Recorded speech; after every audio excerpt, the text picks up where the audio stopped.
الحمد للہ رب العالمین، الصلاة والسلام علی رسولہ الامین وعلی آلہ وصحبہ اجمعین الی یوم الدین۔ اما بعد فاعوذ باللہ من الشیطان الرجیم، بسم اللہ الرحمن الرحیم۔ یا ایھا الذین آمنوا کونوا انصار اللہ کما قال عیسی ابن مریم للحواریین من انصاری الی اللہ، قال الحواریون نحن انصار اللہ فآمنت طائفة من بنی اسرائیل وکفرت طائفة فأیدنا الذین آمنوا علی عدوهم فاصبحوا ظاہرین۔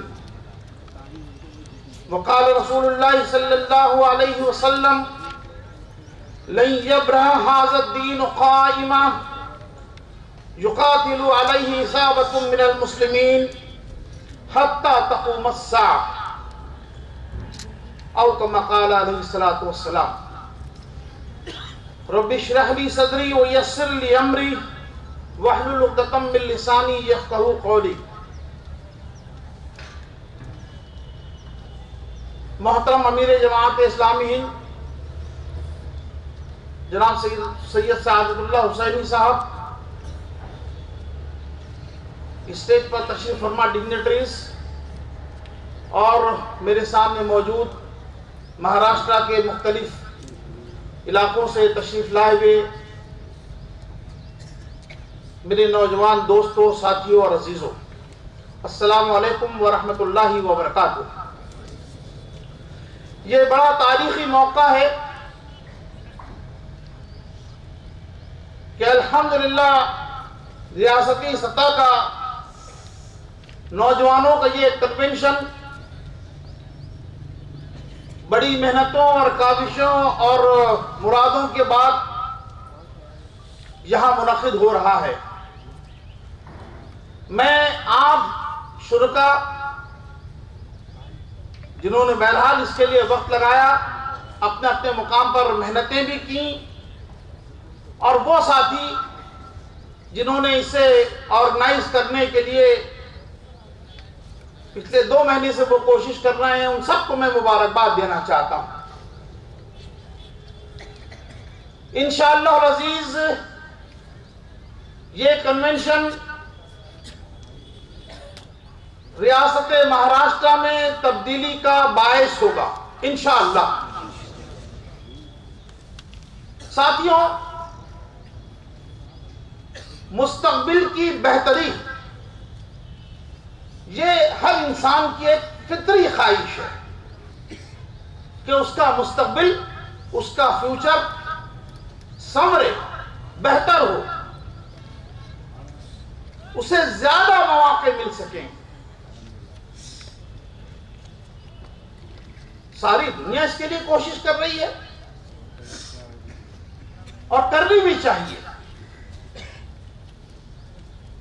لیکن آپ دیکھیے کہ اسلام کے پاس مستقبل کا جو تصور ہے وہ بہت ہی الٹیمیٹ ہے۔ اسلام نے جو تصور مستقبل سے متعلق دیا ہے وہ اس دنیا سے ماوراء ہے۔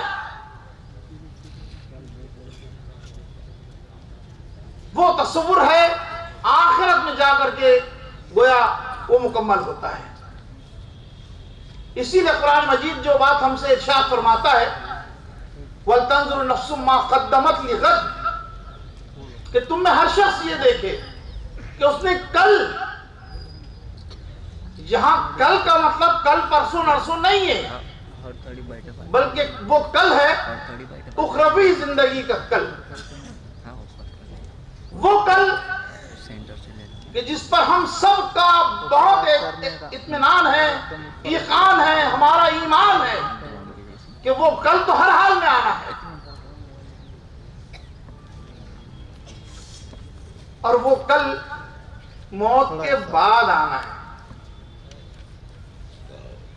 ہم یہ چاہیں کہ ہمارا کل بہتر ہو، اس کے لیے تو ظاہر ہے کہ موت سے پہلے کوشش کرنی ہوگی۔ اللہ رب العزت اپنے دائی اجل کو ہمارے پاس بھیجے اور ہمیں بلائے، اس سے پہلے کوشش کرنی ہوگی۔ بھائیوں، یہ جو عنوان میرے ذمہ کیا گیا ہے، یہ سورہ صف کی ایک آیت کا چھوٹا سا ٹکڑا ہے، کونوا انصار اللہ۔ حضرت عیسیٰ علیہ السلام، میں پورا ترجمہ آپ کے سامنے پڑھوں۔ اللہ رب العزت ارشاد فرماتے ہیں کہ اے لوگوں جو ایمان لائے ہو، اللہ کے مددگار بنو، جس طرح عیسیٰ ابن مریم نے حواریوں کو خطاب کر کے کہا تھا کہ کون ہے اللہ کی طرف بلانے میں میرا مددگار، اور حواریوں نے جواب دیا تھا کہ ہم ہیں اللہ کے مددگار۔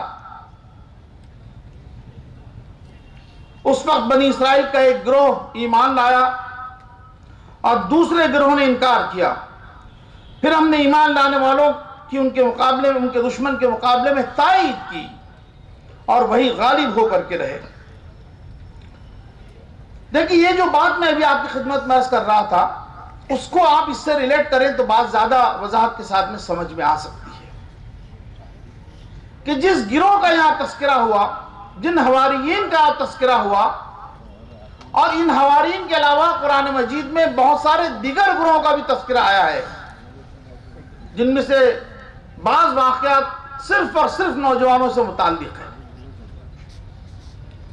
یہاں آپ حضرات کو زحمت دینے کا اور بلانے کا، سفر کر کے یہاں آنے کی دعوت دینے کے پیچھے مقصد یہی ہے کہ اپنے مستقبل کو سنوارنے کی کوشش اور کاوش کرنا، یہ ہماری پہلی ضرورت ہے۔ وہ مستقبل جو کل اور پرسوں آنے والا ہے وہ بھی، اور وہ مستقبل جو ہمارے موت سے ماوراء ہے، موت کے آگے کی جو زندگی ہے، اس سے متعلق بھی ہم تیاری کریں۔ اس لیے کہ نبی کریم صلی اللہ علیہ وسلم نے ارشاد فرمایا کہ القیس من دان نفسہ وعمل لما بعد الموت، کہ دانا شخص وہ ہے کہ جو موت کے بعد آنے والی زندگی کے لیے عمل کرے۔ ارشاد فرمایا کہ کون ہے اللہ کی راہ میں، اللہ کے دین کی نصرت کے لیے میرا مددگار؟ حضرت عیسیٰ علیہ السلام نے پوچھا تو حواریین نے کہا کہ ہم ہیں اللہ کے مددگار۔ کم تھی ان کی تعداد؟ اللہ کے دین کو یا اللہ کو مدد کی کیا واقعی ضرورت ہے؟ یہ ایک سوال ایک عام ذہن میں اٹھتا ہے کہ کیا واقعی اللہ کو کسی مدد کی ضرورت ہے؟ وہ تو ساری دنیا کا فرمانروا ہے، مدبر ہے، منتظم ہے، ہم سب کو پیدا کرنے والا ہے، ہماری جانیں اس کے قبضوں میں ہے، قبضے میں ہے، تو پھر کیا یہ کیا بات ہے؟ اللہ رب العزت نے یہاں اپنے ان بندوں کو اپنا مددگار کہا ہے کہ جو اس کے دین کی نصرت کے لیے کوشش کریں۔ ان بندوں کو مددگار کہا ہے جو ان کے بندوں کو راحت فراہم کرنے کے لیے محنت کریں، جو دھرتی پر دنیا میں انصاف، جسٹس قائم کرنے کے لیے کوشش کریں۔ ان لوگوں کو کہا کہ یہ میرے مددگار ہیں۔ یہ تو اللہ رب العزت نے اپنے بندوں کو بہت ہی مقام بلند عطا فرمایا ہے، ورنہ ایک معبود اور ایک عبد، ایک خالق اور ایک مخلوق، ان کے درمیان کیا مطلب ایک مقام اور مرتبے کا کیا تعلق ہو سکتا ہے؟ لیکن اللہ تعالیٰ نے اپنے بندوں کو، ان بندوں کو کہ جو اس کے دین کی نصرت، اس کے لیے کوشش اور کاوش کرے اور بندوں کو ان کے رب سے ملانے کے لیے کوشش کرے، ان کے بارے میں کہا کہ وہ میرے مددگار ہیں۔ اب جب اللہ رب العزت اپنے بندوں سے خود یہ کہے کہ یہ میرے مددگار ہیں، یہ میرے ہاتھ ہیں، یہ میرے پیر ہیں، یہ میرے مددگار ہے، تو اندازہ لگایا جا سکتا ہے کہ اللہ تعالیٰ نے اپنے بندوں کو کتنا مقام بلند عطا فرمایا ہے۔ اور اسی مقام بلند کی کوشش کے لیے یا اس کے حق کی ادائیگی کے لیے قرآن مجید میں بیشتر مقامات پر یہ بات ہم کو ملتی ہے کہ قرآن کہتا ہے کہ بھاگو، سابقوا الی الخیرات، سابقوا الی المغفرہ، دوڑو، بھاگو، کوشش کرو۔ اور کوشش کرنے کی عمر، اصل عمر، وہ یہ نوجوانی کی عمر ہوتی ہے میرے دوستوں اور ساتھیوں۔ اور اللہ رب العزت اس نوجوانی میں یہ فہم اور یہ عقل عطا فرمائے کہ وہ اپنی زندگی کا سب سے صحیح فیصلہ کرے کہ مجھے اللہ کے دین کی نصرت کی کوشش اور کاوش اور اس کی محنت سے وابستہ ہونا ہے، تو یقین مانیے اس نے اپنی زندگی کا سب سے اہم فیصلہ کیا ہے۔ اس نے فیصلہ کیا ہے آخرت کا فیصلہ کیا ہے، اس نے فیصلہ کیا ہے اپنی اخروی زندگی کو کامران کرنے کا اور کامیاب کرنے کا فیصلہ کیا ہے۔ وَمَنْ أَرَادَ الْآخِرَةَ وَسَعَىٰ لَهَا سَعْيَهَا وَهُوَ مُؤْمِنٌ فَأُولَٰئِكَ كَانَ سَعْيُهُمْ مَشْكُورًا۔ جو آخرت چاہتے ہیں اور اس کے لیے کوشش کرتے ہیں، جو ارادہ کرتے ہیں آخرت کا اور اس کے لیے محنت اور کوشش کرتے ہیں، تو اللہ رب العزت کہتا ہے کہ ہم ان کی اس کوشش کو، اس سعی کو ہم قبول کرتے ہیں اور ان کی یہ سعی مشکور ہوتی ہے، اللہ اس کا بدلہ دیتا ہے۔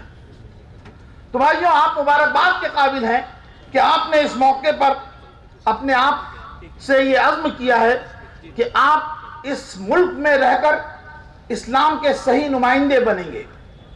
دیکھیے، اس ملک میں رہنے والے جو لوگ ہیں وہ مجھ سے اور آپ سے اسلام کو سمجھتے ہیں۔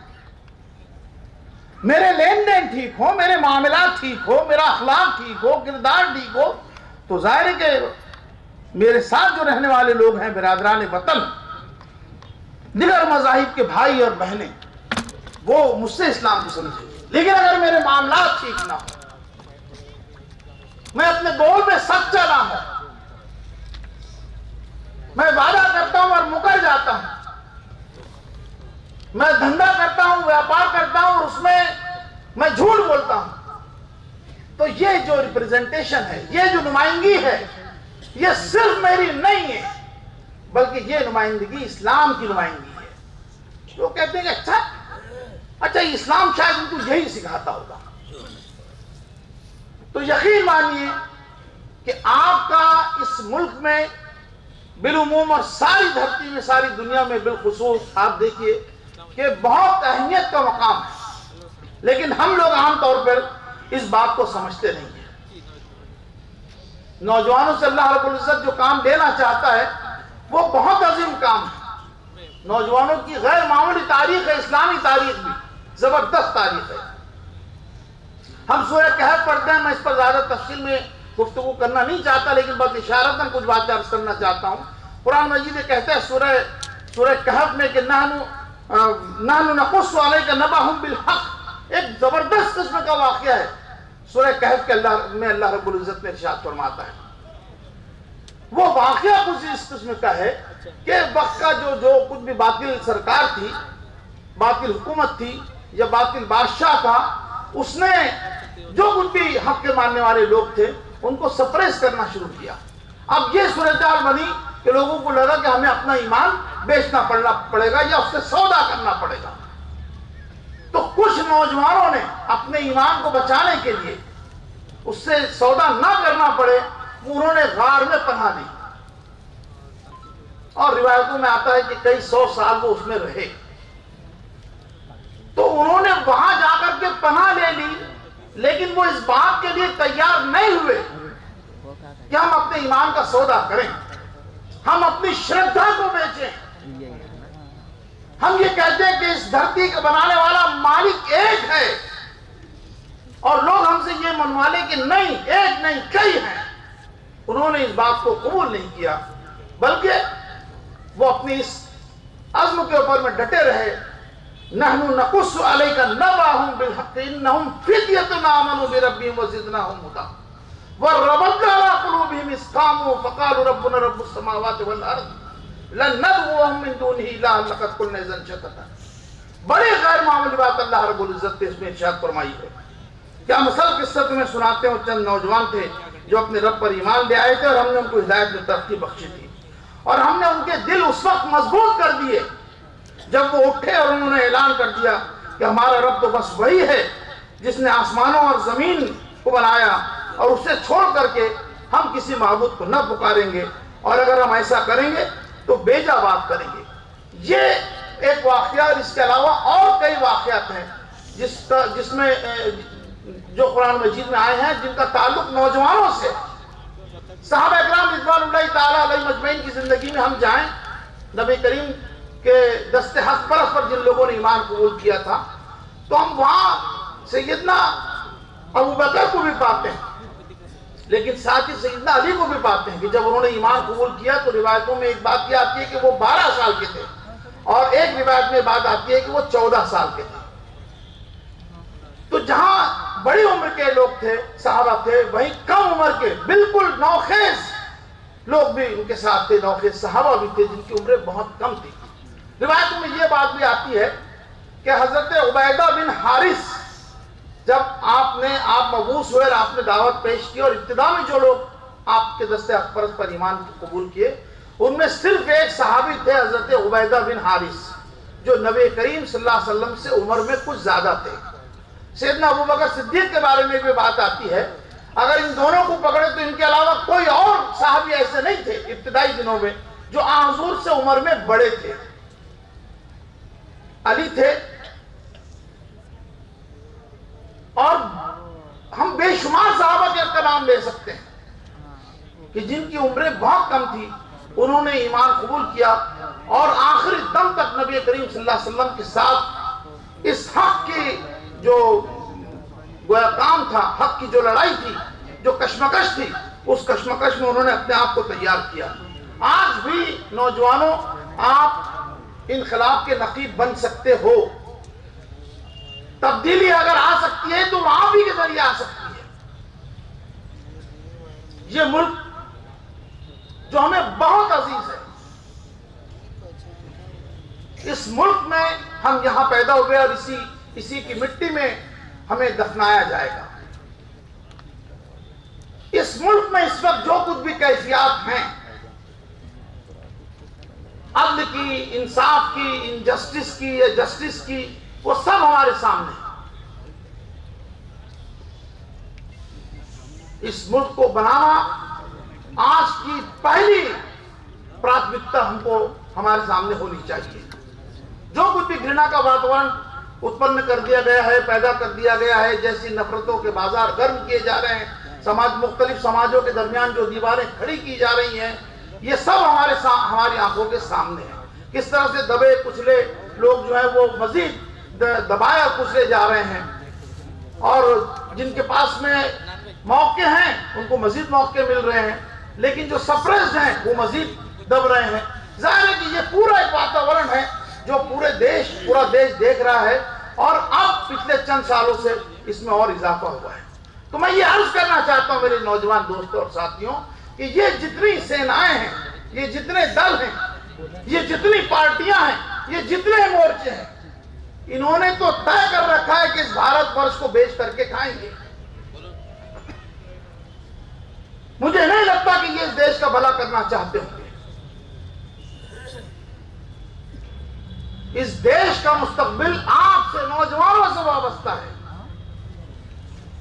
آپ کے دلوں میں اللہ رب العزت نے جو ایمان کی جوت جلا رکھی ہے، اس کو مزید روشن کیجئے، اسے مزید بڑھائیے، اور اس ملک کے مستقبل کی بھی فکر کیجئے۔ ہم صرف ملت اسلامیہ کے لیے پیدا اللہ رب العزت نے نہیں فرمایا ہے، بلکہ ہمارے سلسلے میں بات ارشاد فرمائی کہ تم لوگوں کے لیے پیدا کیے گئے اور نکالے گئے، اخرجت للناس۔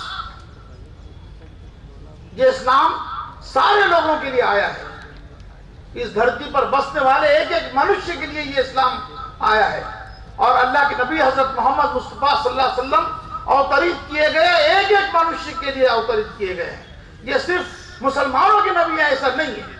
اسی طرح سے قرآن مجید جو ہے وہ ہدی للناس ہے، ہدی للمؤمنین نہیں کہا گیا ہے، بلکہ یہ سارے لوگوں کے لیے، ساری مانو جاتی کے لیے اس میں ہدایت ہے، اس میں رہنمائی ہے۔ اب یہ کون بتائے اس بات کو بھارت میں بسنے والے لوگوں تک کے کون پہنچائے کہ تمہارے مالک نے تمہارے لیے ایک نبی کو اوتریت کیا، اس سے پہلے بہت سارے نبی آتے رہے۔ انتم سندیش حضرت محمد مصطفیٰ صلی اللہ علیہ وسلم اس دنیا میں تشریف لائے، اور اس انتم سندیشتا پر مالک پربھو نے، ایشور اللہ نے سب سے آخر میں اپنا کلام دبیہ قرآن اوتریت کیا، اور اس کا کارن ہم نے بتایا کہ وہ ہدی للناس وہ بینات من الہدی والفرقان کی، یہ لوگوں کی ہدایت کے لیے اللہ رب العزت نے نازل کیا ہے۔ ہماری ذمہ داری ہے کہ ہم لوگوں کو بتائیں۔ آج انسانیت اور ہماری مانوتا اس ملک میں خاص طور سے جیسے کچھ پوزیشن میں جیسا کرا رہی ہے، تو آپ کو اٹھ کر کے اس انسانیت کو دھکا دینا ہوگا، ان کے غموں کو، ان کے دکھوں کو دور کرنا ہوگا۔ یہ ذمہ داری ہے آپ کی ذمہ داری ہے، میری ذمہ داری ہے کہ میرے قدم اگر اٹھے تو عام لوگوں کے، عام جن کی بھلائیوں کے لیے اٹھے۔ اس ملک میں فتنہ و فساد ختم ہو، اس ملک سے گھرنا کا واتاورن ختم ہو، اس ملک سے نفرت ختم ہو، اس ملک میں عدل آئے، انصاف آئے، جسٹس آئے، شانتی کا واتاورن پر نرمان ہو۔ یہ ہم سب کی ضرورت ہے۔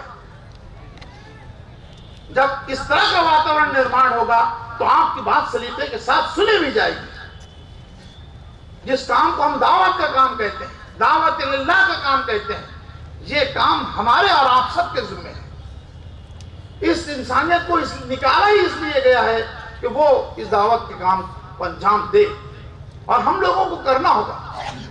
یہ وقت کا بڑا اہم تقاضا ہے۔ یہ جماعت اسلامی ہند پچھلے 75 سالوں سے اس اہم ترین کام کو لے کر کے چل رہی ہے، اور اس نے اس اہم ترین کام کو کرنے کے لیے سماج کے مختلف سطح کے جو افراد ہیں، جیسے نوجوانوں کے لیے یوتھ ونگ کا قیام عمل میں لایا گیا۔ تو الحمدللہ اس وقت تقریباً 11 ریاستوں میں یوتھ ونگ قائم ہے، نوجوان منظم ہو رہے ہیں۔ طلبہ کے لیے، اسٹوڈنٹس کے لیے Student Islamic Organisation of India قائم کیا گیا۔ اسی طرح سے جو ہماری طالبات، ہماری بیٹیاں ہیں، ان کے لیے گرلز اسلامک آرگنائزیشن قائم کیا گیا، اور باقاعدہ اپنے ایک سنویدھان کے ساتھ، اپنے پالیسی پروگرام کے ساتھ جماعت اسلامی ہند پچھلے 75 سالوں سے 1948 سے لے کر کے اب تک کے اس ملک میں کام کر رہی ہے۔ یوں تو اس کا قیام 1941 میں ہوا ہے، لیکن دوبارہ سے جب پارٹیشن ہوا تو اس ملک میں 1948 میں اس جماعت کو، جس کا نام پہلے جماعت اسلامی تھا، اس کا نام پھر جماعت اسلامی ہند کیا گیا، اور پھر یہ سفر جاری ہے۔ یوتھ ونگ کے آپ بہت اچھے نوجوان، اللہ رب العزت نے آپ پر بڑی ذمہ داریاں عطا کی ہیں۔ آپ کو، جیسا کہ میں نے عرض کیا، کہ اس ملک میں اللہ تعالیٰ نے اسلام کا نمائندہ بنایا ہے، تو یہ نمائندگی صحیح ہو، یا تو ہم نمائندگی نہ کریں تو صحیح کریں، لیکن آپ سوچ کر کے دیکھیے کہ میری وجہ سے اسلام کی غلط نمائندگی ہو، یہ میرے لیے اور آپ کے لیے باعث شرم ہے۔ ساتھیوں، لوگ میرے گھر آئیں، میرے کام کاج کو دیکھیں، آپ کے کام کاج کو دیکھیں، گھر کے واتاورن کو دیکھیں، تو لوگوں کو یہ لگے کہ صاحب کاش کہ میرے گھر کا بھی واتاورن ایسا ہوتا۔ یہ مان سمان، ایک دوسرے کے ساتھ میں محبت اور الفت کا رویہ، اور یہ سب کیفیات، لوگ ہمارے محلوں میں آئیں، مسلمانوں کے محلے میں آئیں، تو لوگوں کو لگے کہ صاحب کیا منور معاملہ ہے یہ، صفائی ستھرائی، پاکیزگی، طہارت۔ میرے بھائیوں، بہت کام کرنے کی ضرورت ہے، بہت کام کرنے کی ضرورت ہے، چاروں طرفہ لڑائی لڑنے کی ضرورت ہے۔ اس سماج کو، کہ جس میں اب مطلب جس کو ناسور کھانے لگا ہے، اب اس سماج کو بچانا آپ لوگوں کی ذمہ داری ہے۔ جیسا کہ میں آپ سے ابھی عرض کر رہا تھا کہ یہ مختلف پارٹیاں اور یہ مختلف دلوں سے اس بات کی امید نہیں رکھی جا سکتی ہے۔ ان کے پاس تو صرف ووٹوں کی راجنیتی کرنا انہیں ہے، ستا کے اوپر میں بنے رہنا ان کا پہلا دھیے ہے۔ الحمدللہ ہمارے پاس ایسا کوئی مسئلہ نہیں ہے، ہم تو بے لوث ساری مانو جاتی کا، سارے انسانیت کی خدمت کرنا چاہتے ہیں، اور اس لیے کرنا چاہتے ہیں کہ ہمارا مالک پربھو، ہمارا اللہ رب العزت ہم سے خوش ہو جائے۔ کل قیامت میں وہ یہ کہے کہ یا ایتھا النفس المطمئنہ ارجعی الی ربک راضیۃ مرضیہ فادخلی فی عبادی وادخلی جنتی۔ اے نفس مطمئنہ، چل داخل ہو جا میرے نیک بندوں میں، داخل ہو جا میری جنت میں، کہ میں تجھ سے خوش، اور تو مجھ سے خوش۔ یہ ہے اصل میں ہمارا اصل گول، یہ دھیے ہے اصل، اس کو لے کر کے ہم چل رہے ہیں۔ خدا نخواستہ کوئی ساتھی یہ نہ سمجھے کہ اس کام کو کرنے کے پیچھے، یا اگر کہیں کوئی مسکنسیپشن ہے تو اسے ہم کو دور کر لینا چاہیے، کہ ہم ان کاموں کو کرنے کے پیچھے ہم میں سے کسی کا یہ مقصد نہ ہے، نہ ہونا چاہیے کہ صاحب اس کے ذریعے سے ہمارا کوئی سوشل اسٹیٹس بلند ہو، لوگوں میں ہماری ناموری ہو، لوگ ہمارے بارے میں گویا ہمارا نام لے ہمارے پیچھے سے۔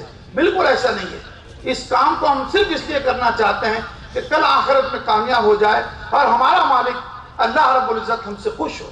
یہی اصل بھیج ہے، اس کے پیچھے اصل محرک اور اصل موٹیو صرف اور صرف یہی ہے۔ اسی مقصد کو، اسی کو سامنے رکھ کر کے آپ لوگ بھی کوشش کیجئے، آپ کو مختلف مقامات سے بلا کر کے یہی بات ہم آپ کی خدمت میں رکھنا چاہتے ہیں کہ میں اور آپ اپنے مقام اور اپنے مرتبے کو پہچانیں۔ جیون میں بہت ساری سمسیایں ہیں، مانتے ہیں، معاش کی پریشانی ہے، بہت ساری سماجک ہے، برائیاں، بیماریاں ہیں، بہت ساری چیزیں ہیں، لیکن میرے بھائیوں یہ تو ساری زندگی چلتی رہے گی۔ اللہ رب العزت نے آپ کی نوجوانی کی قوت، طاقت اور پاور اور پوٹینشیل صرف اس لیے نہیں دیا ہے کہ آپ ساری عمر اسی کے اندر میں لگا دیں، بلکہ یہ سب چیزیں چلے گی۔ اس کے ساتھ ساتھ ہماری زندگی کا جو اصل نصب العین ہے، قیام دین کے لیے کوشش کرنا، اقامت دین، یہ ہماری نصب العین اسی لیے کہتے ہیں کہ وہ چیز جو ہمارے بالکل آنکھوں کے سامنے ہو، اسی کو کہا جاتا ہے۔ تو یہ بالکل ہماری نظروں کے سامنے ہو اور ہم اس کے لیے برابر کوشش اور کاوش کرتے ہیں۔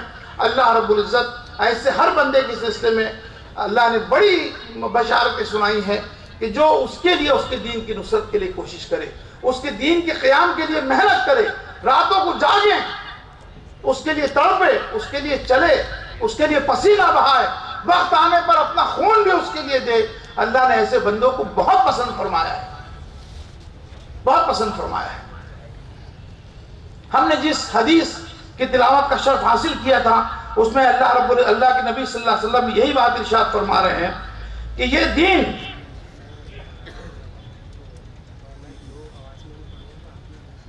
ہمیشہ قائم رہے گا، یہ دین ہمیشہ قائم رہے گا، اور مسلمانوں کی ایک جماعت اس دین کی خاطر قیامت تک باطل سے برسرے پیکار رہے گی۔ ہم یہ دعا کرتے ہیں ہماری پروردگار سے کہ اللہ رب العزت وہ لوگ کہ جو اس دین کے لیے کاوش اور کوشش کر رہے ہیں ان میں ہمارا بھی شمار فرما دے، اس جماعت میں ہمارا بھی شمار فرما دے، اس لیے کہ پتہ نہیں کل آخرت میں ہم نہیں کہہ سکتے کہ ہمارے سلسلے میں ہمارے بارے میں کیا فیصلہ کیا جائے گا۔ جو کچھ یہاں ہم کر کے جائیں گے، جتنی محنت ہم کر سکیں گے، جتنا ہم کوشش اور جد و جہد کر سکیں گے، انہی کوشش اور جد و جہد کی بنیاد پر کل قیامت میں ہمارے بارے میں فیصلہ ہوگا، فیصلہ کیا جائے گا۔ اور اگر اس وقت جب کہ اللہ کی عدالت لگی ہوگی عرش کے سائے میں اور سارے لوگ بالکل دست بستہ ہوں گے، اور اس وقت اگر ہم میں سے کسی کا نام پکار کر کے ہم سے حساب کا سوال کر دیا گیا تو ہم تباہ ہو جائیں گے۔ تو بس اس گویا خواہش کے ساتھ کہ اللہ رب العزت جس وقت روز قیامت موجود ہوگا اس وقت ہمارا نام سوال کرنے والوں کی صف کے اندر میں اللہ رب العزت نہ رکھے، بس یہی خواہش ہے۔ اس خواہش کے تکمیل کے لیے جو کچھ ہم کر سکتے ہیں ہم کو کرنا چاہیے۔ میں آپ کو مبارکباد دینا چاہتا ہوں سبھی نئے یوتھ ونگ کے ممبرز کو کہ جنہوں نے یوتھ ونگ کی ممبرشپ اختیار کی، ان لوگوں کو بھی کہ جنہوں نے ابھی اختیار نہیں کی لیکن انشاءاللہ العزیز اس کنونشن کے لوٹنے کے ساتھ ہی وہ یوتھ ونگ کی ممبرشپ کو اختیار کریں گے، میں انہیں بھی مبارکباد دینا چاہتا ہوں اور نئے خواہشات کا اظہار کرتا ہوں۔ بالکل ایسا ہی کیجئے، ارادہ کیجئے، آخرت کے سفر میں ہم سب مل کر کے انشاءاللہ العزیز ساتھ جائیں گے۔ وآخر دعوانا ان الحمدللہ رب العالمین۔